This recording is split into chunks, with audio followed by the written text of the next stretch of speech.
And a very happy Wednesday to you at 12:08 in the West. It's the John Phillips Show. Mr. Randy Wang's in Culver City. Johnny, I check every day, every single day. I do a Google on the YouTube just to see, is it possible, is gonna happen? And yes, today is one of those days where we have a Shengi update. Absolutely. It's too bad it's not an update directly dealing with her, because whenever she calls one of those impromptu press conferences, she's always all the way pissed off. The bureaucracy is real. But this update doesn't have so much to do with Sheng herself as it does with one of her pals who might be compelled to turn on her and spill all the beans to the feds. Dan Noyes is the incredible investigative reporter at ABC7 in the Bay Area, and he is all over the Sheng Thao Duong investigation from the feds that's been going on for years now. And one of the smaller players in that is San Leandro City Councilman Bryan Acevedo, who kind of had a feeling that he was going to be the target after his house got raided a few months ago, and was notified this week that yes, in fact, he is another target in this investigation because he, too, was trying to sell those Duong storage container apartments for the homeless. He is a perfect example of when you're under attack or when you're under suspicion, let's say, silence is golden and duct tape is silver. He gave one of the most incriminating interviews I've ever seen a politician give to the local news, and I bet you he wishes he had a mulligan on that one. For more on the newest update when it comes to the corruption investigation surrounding Sheng Thao. Absolutely good. Love to shake your hand. Yes, it's been amazing. Here is ABC7 and Dan Noyes. Tonight, there is a new target in the federal case against former Oakland Mayor Sheng Thao, her partner, and one of the owners of California Waste Solutions. Hey, when one of these stories comes out, how many times do you think Rob Bonta watches it? I'll tell you, when that story broke last night, if you look in the replies on X, there's one guy that just replies with pictures of Andy Duong with Rob Bonta and Gavin Newsom and Kamala Harris and Mia Bonta and all the rest. Well, we know that the Bontas specifically have been grifting in the Bay Area for decades. Oh, yes. You saw that article I sent you, right? And this was an article that Cal Matters wrote like right before COVID. So no one was really paying attention to it because the whole world had been shut down. But Rob Bonta had a pattern of starting nonprofits and giving those nonprofits funds to his wife, working at different nonprofits. And they did this over and over and over again. What kind of look do you think it is as this guy is getting squeezed by the feds? Rob Bonta is spending all of his time, for whatever reason, going after the card clubs, who he was accepting campaign contributions from while he was investigating them. Plus, I think he almost hit a jackpot himself at one of those card clubs. Do you know that, Randy? I didn't know that. Yeah, he was playing poker over at one of those clubs, and he came real close to getting a full house, but he was a off. No. I got to text Lewis. Just give me 1 second here. I need to have like a fast forward on my phone just to tell our program director to dump something on KSFO. Okay, now let's move on. Bryan Acevedo, the San Leandro City Councilman. Let's hear what happened. Good evening. Thank you for joining us. I'm Dan Ashley. And I'm Ahmed Dates. The U.S. Attorney's Office has outlined criminal charges against a San Leandro City Council member in a letter obtained by the ABC7 News I-team. Our Dan Noyes had an in-depth interview with the council member about the accusations 2 months ago, and he is here with the very latest on this, Dan. Well, Dan and Amma, this is all part of the FBI investigation into former Oakland Mayor Sheng Thao and others. Now, San Leandro City Council member Bryan Acevedo is facing charges of conspiracy, bribery, and lying to federal investigators. You know, based on this investigation alone, whether it's the Northern District with the U.S. attorneys or now the Central District with Bill Asaley, how many different organizations are the feds looking at that, quote unquote, provide housing to the homeless? Well, what's interesting about this one is they're using a different sort of tact with him than how they used it with Sheng. With Sheng, she was under the impression that she was not a target of the investigation. She kept repeating that over and over and over again. With this guy, they are saying, yes, you are the target of the investigation, and it would be a good idea to lawyer up and come to the table. Meaning, he's not the one they're looking at. They believe that he is compromised, and they believe that he has information on other people that they're looking at. They want this guy to sing. That's the motivation. With Sheng, that wasn't the case. When I interviewed San Leandro City Council member Bryan Acevedo 2 months ago, he described the FBI raid at his home in January. My house was trashed. The garage was trashed. What did they take? They took cell phones, laptops, and iPads. Why did he do this interview to begin with? I don't know. Whoever is advising him is dumber than him. This is the guy that would go partying with Andy Duong all over the Bay, and they actually had a big dance party at the showroom for these storage container houses. That's right, where they had an open bar and they all sang karaoke. And he went on the trip to Vietnam with Sheng and the Dongs, where it was alleged that there were illicit massages that were given to all the people on that trip. Acevedo told... Even Sheng? Well, nobody's asked her yet. That's right. I like that. That was amazing. Maybe Andre got one and she had to wait in the lobby. He may have had two. Acevedo told me he was waiting to see if he'll be arrested, and he had a time frame. He counted the days between the FBI raid at former Oakland Mayor Sheng Thao's house and when she was indicted on corruption charges. So about 210 days, and they shouldn't have as much stuff on me as... That's not what you should say. They shouldn't have as much stuff on me. Meaning other people were stealing more than me, so I'm a small fish and there are other big fish out there. Well, San Leandro is a pretty small city. He is a small fish, but the fact that he said it like that means he knows he's dirty and he knows his days are numbered, which means you should be the first person to come to the table and flip on everyone higher than you, including the Bontas. Who goes on TV and says that? Play that again. So about 210 days, and they shouldn't have as much stuff on me as... because I didn't do nothing, so... And then he laughs when he makes that remark. It's always a tell. If you start laughing through it, you don't even believe what you're saying. And they shouldn't have as much stuff on me as... because I didn't do nothing, so... Oh, yeah. I'm sure the Fed saw that and said, all right, this guy's clean. Let's move on. And if you remember, Bryan Acevedo was asked by the Dongs to convince the city council to all sign on and get this deal going where they would buy these shipping containers for $300,000 apiece. And didn't he lose every vote 4-1? Yes. They knew he was compromised. You're counting the days. Yeah. You are actually, huh? Yeah. It's because I don't know what's going on. With this letter obtained by the I-Team, Acevedo now knows what's going on.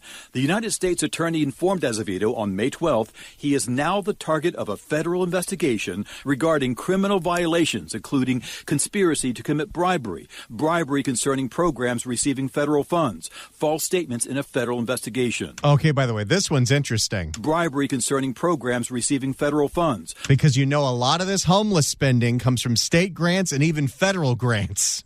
That's right. And if you look at other programs in California that have been debacles, like, high-speed rail, the same is true for them. How about all those tiny homes that Long Beach bought without any place to put them? Hi, Rex Richardson. Anything you want to tell us? Bribery concerning programs receiving federal funds, false statements in a federal investigation. For some perspective, I shared the letter with Wilson Leung, who served as a federal prosecutor for 15 years. I think the office is merely trying to get the attention of the recipient, sort of a shot across the bow. The DOJ gave Acevedo until May 30th to find a lawyer and contact the office, or the matter will proceed in the ordinary course of prosecution. Which means you're going to prison. Sir, you might want to get your affairs in order. Yeah, you're going to be bunking with Tiger King. This could go either way. Obviously, the U.S. Attorney's Office feels like there are viable charges here, and they want to attract the attention of the recipient to resolve this case somehow, either with some sort of guilty plea or some sort of guilty plea and cooperation. No, that's what they need. That's exactly what they're going for here. And they'll offer him some kind of deal where he gets probation and agrees not to serve in public office, but he has to sing and tell them everything he knows about the others. Because this was definitely going on in more than just Oakland and San Leandro. California Waste Solutions is a very big player in the Bay Area, thanks to, in a small part, Rob Bonta, who has written legislation specifically benefiting them. Well, you think about it, it's the perfect crime. Everything they're doing is contributing to an exploding homeless population. So if you have an exploding homeless population that's essentially ruining your communities, and then you have the opportunity to make money off of a problem that you created, then you win all the way around. You get to brand yourself as being compassionate, and anyone who wants to actually reduce the homeless population, they're heartless. And then you sell your soul to these companies for these tiny homes, and you profit from it. So you get to be the altruistic one, and you get to get rich while doing it. The I-Team has learned that the charges involve Evolutionary Homes, a company founded by David and Andy Duong of California Waste Solutions. They tried to sell shipping containers converted to housing for the homeless to local governments for $300,000 each. $300,000 shipping containers. And keep in mind, the allegation before this was that this company was getting the trash pickup contracts with all of these communities in Northern California, and then they were overcharging the customers, and the city was looking the other way. Well, and what were the Dongs doing when they got Sheng Thao into office? They were specifically getting her to appoint people to the boards that oversee California Waste Solutions. Everything's clean here, as you can tell. The Duongs are accused of giving kickbacks to Sheng Thao and her partner in a plan for the city of Oakland to purchase the units. And if you remember that deal, the deal was that they would help get Sheng Thao elected, partially by giving money to Mario Juarez to finance those racist flyers against Lauren Taylor, and then they stiffed the printer. And then Mario Juarez got into a gunfight with Hermelindo Ramos and all that nonsense. But also, they were going to give Andre Jones a non-existent job at California Waste Solutions for $300,000 a year, but he would get bonuses based on how many shipping containers Sheng Thao buys for the city of Oakland. And go back to what Sheng Thao said when all of this broke initially. She didn't say that the government in Oakland is clean. She said, I'm not doing anything that everyone else around me isn't also doing, and it's my turn now. Shangy, if you know stuff on Libby Schaff, it's time to sing. I asked Bryan Acevedo if he was also involved. Was there some arrangement between you and the Duongs in terms of, we'll give you a percentage if you sell X number of units? I don't remember nothing, no. For you to say, I don't remember. Well, he said, I don't remember nothing, no. By the way, this is why the feds sent him a letter saying you need to get a lawyer. The feds just watched this interview and said, you need to get a lawyer. A very good friend of mine is a former federal prosecutor, and he told me that what everyone assumes, what you see in the movies, is generally speaking not true, which is that the feds listen in on your phone conversations, they read your emails, they read your text messages, and that's how they pounce. That's how they find the information on you. In reality, he said, what generally happens is you have a falling out with someone. That person either goes to the newspapers where they write about it, and then the feds read about it, or that person goes to the feds because you cut them out of the deal. Generally speaking, that's how it happens. I don't remember nothing, no. For you to say, I don't remember, is not going to look good for people. I mean, clearly, me as a person... I don't want to comment on that, because, no, there was no arrangement on that. I think there might have been. I mean, there were no takers, and the city council didn't go up with this, because they could smell how crooked this was. Well, and that's why he thinks he did nothing wrong. He tried to do something wrong. He just wasn't smart enough to convince his colleagues to go along with it.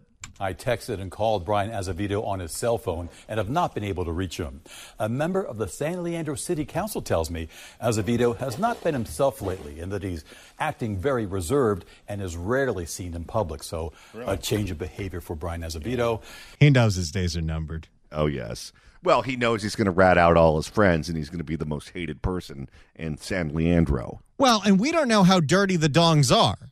Like, what if there's retaliation from their side that we're not even thinking about here if he does talk? Well, there was already a hit that was put out on one of those guys. That was the shootout with Mario Juarez and, what was his name? Hermelindo Ramos? What's the old saying? You lie with dogs, you get fleas. Yes, here is the guy that shot up Mario Juarez because someone handed him a gun and said, shoot. 24-year-old Hermelindo Ramos. Not the brightest bulb. If you'd like to email the show, you can do so at johnnydon'tlikeshow@gmail.com. That's johnnydon'tlikeshow@gmail.com. And Randy, if you missed yesterday's show or you want to go back and hear that first segment all over again, that's easy to do. All you got to do is search for The John Phillips Show wherever you get your podcast, whether it's the Apple Podcast app, iHeart, Spotify. Search for The John Phillips Show, hit subscribe, download all the episodes, and do a Google on the YouTube. And at the top of the hour, you'll be able to listen to the first hour and hear what I had to bleep John Phillips saying. Plus, I think he almost hit a jackpot himself at one of those card clubs. Do you know that, Randy? I didn't know that. Yeah, he was playing poker over at one of those clubs, and he came real close to getting a full house, but he was a If you want to weigh in on what you just heard regarding Sheng Thao and the latest update on that investigation, give us a call at 800-222-5222. If you'd like to email the show, you can do so at johnnydon'tlikeshow@gmail.com. That's johnnydon'tlikeshow@gmail.com. And Randy, you're monitoring the mailbag. Lots of emails coming in about the latest update in the Sheng Thao investigation. Absolutely. Will writes in at johnnydon'tlikeshow@gmail.com. While the tax-paying California libs were getting the short end of the Dong's trash collection scheme, can't wait to see how deep Sheng and her gang get screwed by the feds for getting down and dirty with $300,000 bum bins. Susan writes in and says, John and Randy, when I laugh, it's because John and Randy are on, not because I'm trying not to incriminate myself now that I figured out the feds are after me and they might soon nail me to the wall. You know, it doesn't take Matlock to figure out that guy incriminated himself all over the place in that interview. As much as we want you to talk to Dan Noyes, if you had an attorney, they would tell you never to talk to Dan Noyes. That is very true. Let's go to Dan in Sonoma. Dan, hello. Gentlemen, you guys have been doing a great job profiling all the crooks up and down the state that work for government. But I have one question that I can't really figure out. When Sheng Thao's house was raided, it was during the Biden administration, and the Biden administration's Justice Department did everything it could to protect and turn a blind eye towards Democrats across the state, or across the nation, rather, with a few exceptions, Eric Adams and Menendez, and the charges they had were suspect at best. But Sheng Thao, I can't figure out why they would profile her. When you have all these people that are crooked, on the take, and there's so many examples. Again, you guys have done a great job profiling. Why Sheng Thao? Why was she singled out? Because it was a Democrat who dropped the dime on her. It was her former chief of staff who then became a candidate for mayor herself. She was unsuccessful, but she decided that she wanted to be mayor of Oakland and threw her hat into the ring, and it didn't work out. But she was the one that went to the Biden administration. This was not Republican versus Democrat. This was one Democrat saying that another Democrat was stealing all of the spoils and cutting everyone else out. So is that the only way a Democrat would be exposed legally, with a Democrat rats that person out? Well, I mean, just look at all of the other corrupt figures that we have in elected office and appointed office here in California. That if you read the newspaper on a regular basis, you're semi-aware of what's going on. Many of them were able to skate. Sheng Thao was so gross about it and was so obvious about it and was so punitive about it with the people around her, including her chief of staff, that it was too obvious for them to ignore. The other politicians are a little bit more professional about it. But, I mean, how many members of the LA City Council are in prison right now? How many of them are being indicted? How many members of the LA County Board of Supervisors are in trouble? You go up and down the state and you find a bunch of these people who have their hand in the till. And if you go to school for political science, they teach you on day one, politics is about who gets what, when, where, how, and why. And you're always in competition with other people for resources. Usually what we're used to, what we witness in Washington, D.C. on a daily basis, is an ideological fight. You have conservatives versus liberals, Democrats versus Republicans, blue versus red.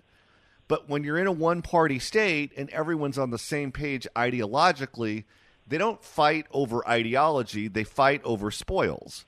They fight over who gets to keep the money, who gets to get the job, who gets to hire their friends and throw money their friends' way. That's what they fight about. So on occasion, they're going to get in each other's way and someone's going to need to be removed. And they're going to offend people who have juice with the people in charge, and that's what Sheng did. I'll end on this. Is it advantageous for Sheng Thao to rat out others as well? Because she's in the hot seat right now. Is it possible that or advantageous again, that she can rat out people, bring others down, because she's done as far as I'm concerned. I don't think she's ever going to return to office. I don't see a path backwards. But will she take others with her on her way downwards? This is my opinion and only my opinion, but I think there are other bigger names that they're looking at here who have very close associations with California Waste Solutions and that entire Duong family. And the feds are looking at those people, too. And I think that Sheng will try to save herself by turning over whatever information she has on them. I hope she does. Thank you, gentlemen. Thank you so much for the call, sir. Don't forget, the new mayor of Oakland, Barbara Lee Speaks for Me, has taken thousands of dollars from the Dongs going back to 2008. Quite frankly. All right. Well, we're on the subject of Oakland. Let's go ahead and open up the California Crime Blotter. If the cashier is dummy. Questions? And Randy, this edition is really an update on a story that we brought you before. This is going to sound like deja vu. You might think that you're listening to a best of right now, but no, this is true and this is new. We told you about a month ago about a 7-Eleven in Oakland that got robbed twice within the span of 24 hours. And after the first robbery, the cashier said he was going to quit. The manager said, can you stay on for one more day? He stays on for one more day. He gets robbed again and assaulted. Well, he did finally quit. But a month later, that same 7-Eleven that still had boarded up windows got robbed twice in one day. And one of the robberies happened right in broad daylight. For more on the 7-Eleven that gets robbed every single day, apparently, here is KTVU, Fox 2. Well, Mike, Oakland police releasing its crime data this week, and it's showing that those armed robberies and burglaries are actually down compared with last year, and yet... Who's buying that? Nobody. You're standing in front of a 7-Eleven that has been popped 4 times in the last 60 days. Yes, these things are down. How did they even staff that 7-Eleven at this point? Here we are again reporting on the same business being robbed twice in the same day. Most businesses out there on Grand Avenue saying they're desensitized by crime. So maybe the numbers aren't down? Well, Gavin Newsom says they are. But it depends how you skew those numbers, because we know that reporting is way down, whether it's because OPD tells you to go to the website because they don't have time to take a report, or how many fewer businesses there are. For instance, you can say that car break-ins on the Hagenberger are down. That's because car traffic on the Hagenberger is down because In-N-Out Burger's been closed for a year. And if a building is vacant, who's going to call the cops if someone breaks in? The 7-Eleven on Grand Avenue in Oakland hit by thieves again twice in the same day. It's a common occurrence around here, and it's getting to be kind of bad. Oakland. That's the understatement of the year. This guy sounds so defeatist. It's a common occurrence around here, and it's getting to be kind of bad. It's getting to be kind of a bad. Well, that is true. Oakland police says the first incident happened around 8:45 Sunday morning. Police say multiple suspects, possibly armed with a gun, walked in and demanded cash from the register, taking off in a car waiting outside. In the second hit, just after 4 in the afternoon, police say 2 people, possibly armed with a knife, came in, took cash, and ran off. So this is the same guy's shift? It happened within a 10-hour shift. One was at 8, one was at 4. Boy, I hope the boss let him off early after he got robbed the first time. The owner did not respond to our requests for comment, but the store clerk tells me $1,000 was stolen, along with, quote, all the ice cream. What? All the ice cream? So that means the Haagen-Dazs, the Big Sticks, the Choco Tacos. Did the Otter Pops count? What do you call those ice cream sandwiches where you have a chocolate chip cookie, vanilla ice cream, and then another chocolate chip cookie? At the pond, they used to call them Mighty Duck Pucks. The owner did not respond to our requests for comment, but the store clerk tells me $1,000 was stolen, along with, quote, all the ice cream. It's just so ridiculous. Neighbors know it's a hot spot for break-ins. The windows are still boarded up from the last smash and grabs. They never even replaced the windows because what's the point? If you replace the windows and they just get broken again, then you have another problem and you're out more money. I think it gets hit harder than some other spots. And back in April, when the same shop was broken into twice in 24 hours, the store clerk told us he was attacked by the thieves, leading him to quit. Business owners, scared to talk on camera, tell us they are tired of it. That's really heartbreaking. The guys who run this 7-Eleven are really sweet. I feel awful for them. Oakland police arrested the suspects in April's burglaries, but they're still looking for the thieves from the break-ins on Sunday. I don't think people should be afraid of the crime, but I want to help support our local businesses. They're afraid of the crime. Yeah. The guy got robbed twice in one day, and they're not supposed to be afraid of the crime? Do you think that 7-Eleven has a sign in the back, days since last robbery, and that they keep resetting it to 0? Could be. And if you think about it, the 7-Eleven is named after the 2 luckiest numbers that exist. What are they going to rename it to? 666? All right, and investigators say these are 2 separate incidents, so it's likely these are 2 different groups involved. And if you know anything... You have 2 different competing crews at 2 different times a day robbing the same 7-Eleven. One with guns and one with knives. Yeah, that's not good. Involved, and if you know anything, you're asked to contact OPD. I'm live in Oakland, Crystal Bailey, KTVU, Fox 2 News. Let's hope those tips come in. All right, Crystal, thank you for that. Meta. There you go. Well, the free-for-all at 7-Eleven continues in Oakland. But first, it's time to reopen the California Crime Blotter. If the cashier is dummy. Questions? And Randy, you could call this one the Title IX edition. There are organized female burglary crews that are targeting senior citizens with distraction robberies. Amazon women. For more, here's NBC4. Well, across the country and for the past several years, we've been hearing reports of crimes targeting older people. Tonight, one woman is stepping forward to warn others. It's still happening right here in Southern California. She spoke with NBC4's Robert Kovacic. He's outside the Norwalk Sheriff's Station for us tonight, where the investigation is underway. Robert. Carolyn, and listen, she understands detectives here are doing absolutely the best they possibly can. Can I get an assist on that?